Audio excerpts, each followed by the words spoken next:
আসসালামু আলাইকুম আঙ্কেল, ভালো আছেন?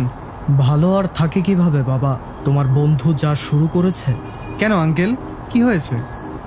আর বলো না, ওনাকে একটা মেয়েকে পছন্দ করে, তো রিসেন্টলি সেই মেয়ের ফ্যামিলি অন্য শহরে চলে গেছে।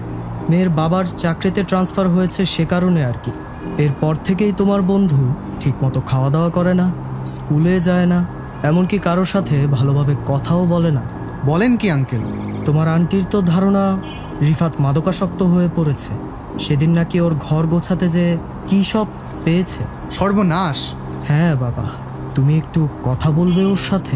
অবশ্যই আঙ্কেল, আমি এখনই যাচ্ছি।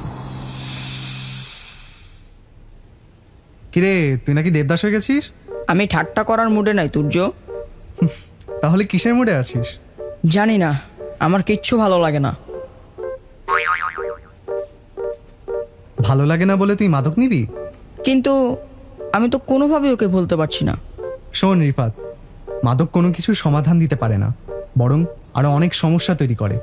তোর এই আবেগকে ভালো দিকে ডাইভার্ট কর, দেখবি সব ঠিক হয়ে গেছে। এখন চল, আর মন খারাপ করে থাকিস না। আবেগকে নয়, বিবেককে কাজে লাগিয়ে মাদককে করে দিলাম চেকমেট। খেলাধুলায় বাড়ে বল, মাদক ছেড়ে খেলতে চল।